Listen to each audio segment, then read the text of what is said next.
Assalamualaikum warahmatullahi wabarakatuh. Anak-anak, selamat bertemu kembali dengan saya dalam pelajaran seni budaya. Kali ini kita masih membahas tentang seni rupa. Kita akan melanjutkan materi yang kemarin tentang melukis, yaitu jenis lukisan berdasarkan teknik dan bahan yang digunakan. Dalam pelajaran ini kita akan membahas tentang bagaimana cara atau kreativitas seorang seniman dalam mengolah bahan dan media dalam melukis, sehingga melahirkan teknik melukis tertentu. Teknik melukis ini sudah dipakai dari zaman pertengahan sampai sekarang, sehingga menambah keragaman karya seni lukis di muka bumi. Baiklah anak-anak, sekarang kita mulai dengan jenis atau teknik yang pertama. Teknik yang pertama di dalam melukis antara lain adalah lukisan tempera. Selanjutnya kita lihat ada lukisan al fresco, lukisan al secco, yang keempat ada lukisan mozaik, yang kelima ada lukisan kaca, yang keenam lukisan cat minyak atau cat plakat, kemudian yang ketujuh lukisan akuarel, yang kedelapan lukisan akrilik, dan yang terakhir lukisan batik. Ini ada 9 teknik melukis yang akan saya terangkan dalam pembelajaran kali ini. Coba anak-anak perhatikan. Yang pertama yang kita bahas adalah lukisan tempera. Seperti apa lukisan tempera? Jadi pecahan teknik melukis ini sudah dikenal sejak zaman Renaissance. Renaissance itu ya kira-kira tahun 1800-an ya anak-anak. Nah, cat yang dipakai diaduk dengan perekat yang biasanya terbuat dari putih telur atau sagu. Catnya dicampur. Cara penggunaannya bagaimana? Lukisan ini dengan teknik diterapkan di permukaan tembok atau dinding, dan pada zamannya dipakai sebagai penolak bala. Seperti kalau dulu waktu kelas 7 saya terangkan, ada lukisan di dinding gua, yaitu seperti itu digunakan untuk penolak bala, supaya mereka terhindar dari bahaya, dan kalau mereka berburu mendapatkan buruan yang baik. Baik anak-anak, sekarang kita menginjak ke jenis teknik yang kedua ini ya, lukisan tempera contohnya dulu.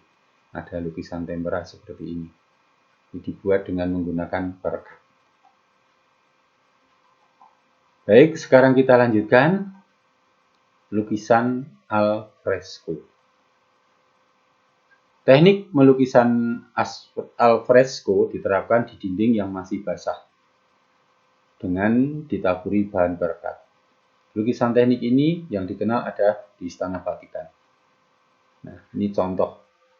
Jadi dindingnya masih basah, diberi perekat, kemudian diberi pewarna.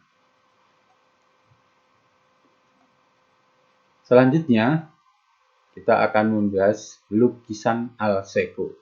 Ini hampir sama dengan al fresco ya. Karena apa perbedaannya? Teknik ini hanya dipakai pada dinding yang sudah kering. Dinding yang sudah kering, kemudian diberi perekat, baru digambari. Ya, teknik lukisan ini pernah dibuat oleh Leonardo da Vinci di kota Milan, Italia. Nih, coba anak-anak kita akan melihat yang berikutnya adalah mozaik. Teknik mozaik adalah teknik menempelkan pecahan atau lempengan kaca yang berwarna-warni pada dinding atau yang lain sehingga membentuk objek tertentu. Di sini dimaksud dengan yang lain tidak harus kaca anak-anak. Bisa menggunakan keramik. Bahkan di TK sudah diajarkan membuat mozaik dengan menggunakan atau menempelkan kertas berwarna. Kemudian di sana sudah ada pola, kemudian tinggal menempelkan. Ini kalau di taman kanak-kanak.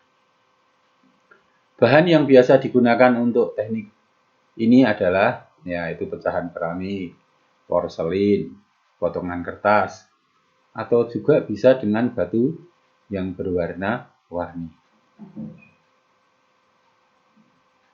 Mosaik yang memakai potongan-potongan kayu, nah ini kalau anak-anak pernah melihat itu di daerah Blabag, itu ada mosaik yang terbuat dari potongan kayu membentuk patung, ada yang membentuk lukisan, itu disebut dengan intarsia. Itu mempunyai nilai tinggi. Nah, kalau di Blabag itu harganya sampai jutaan. Nah, ini sebagai pengalaman. Ini contoh mosaik. Nah, ini lukisan burung hantu ini dibuat dengan menempelkan jenis bebatuan. Jenis bebatuan ditempelkan di sana menjadi bentuk lukisan yang indah. Selanjutnya kita akan membahas lukisan kaca. Teknik lukisan kaca menggunakan kaca, timah, kuningan, dan tembaga sebagai penyambungnya sehingga membentuk lukisan. Nah, lukisan kaca ini pertama kali dikembangkan pada zaman Gotik di Eropa sebagai bagian dari arsitektur. Zaman Gotik itu kapan? Zaman Gotik itu sebelum zaman Renaissance, yang tadi sudah kita bicarakan di depan. Lukisan kaca ini mencapai kegemilangannya pada zaman Renaissance sebagai hiasan pada pintu dan jendela bangunan-bangunan besar seperti istana dan tempat peribadatan. Nah, sekarang lukisan kaca ini masih dipakai di masjid, gereja, ya, atau di rumah-rumah orang-orang yang mereka mampu untuk membuatnya.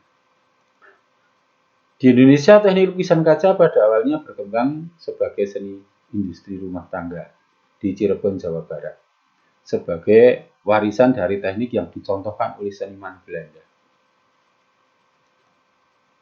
Ini salah satu jenis lukisan kaca yang menampakkan adegan perang Baratayuda. Di sini dibuat di atas kaca.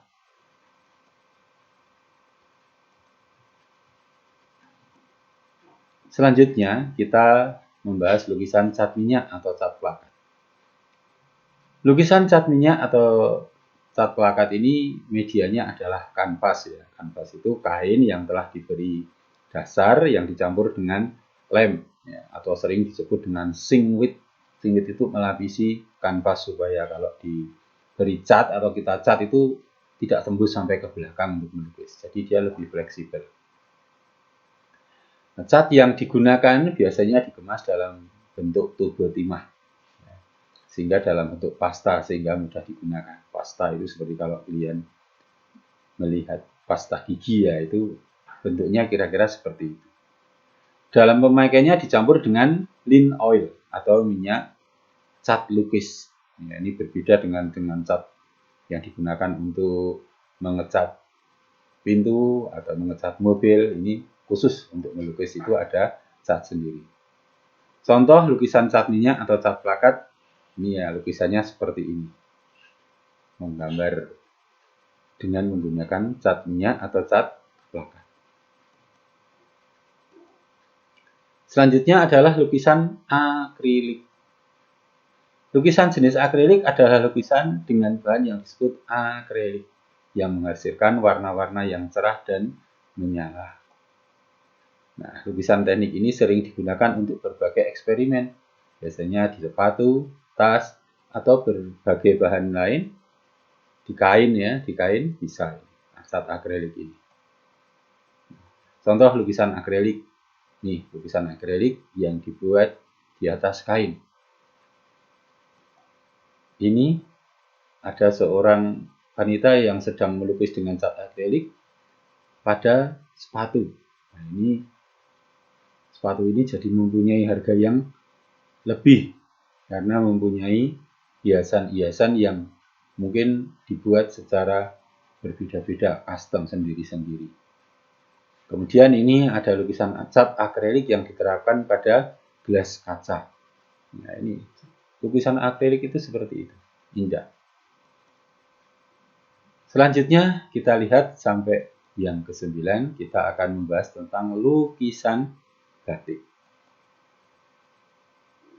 Kalian tentu sudah mengenal yang namanya lukisan batik. Tekniknya hampir sama dengan cara membatik, yaitu dengan menutupi permukaan kain dengan lilin atau malam batik ya. Malam batik itu warnanya coklat coklat kehitaman.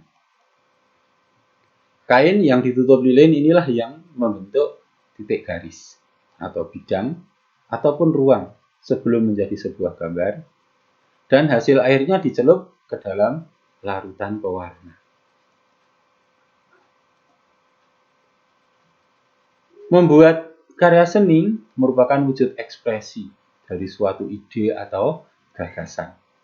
Nah, ide itu apa? Ide itu adalah hasil pemikiran yang berawal dari suatu inspirasi atau imajinasi.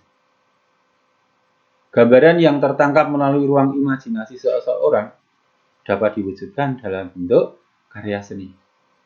Kamu dapat menggali ide untuk berkarya seni sendiri dengan membuat lukisan menggunakan media kanvas dan cat minyak.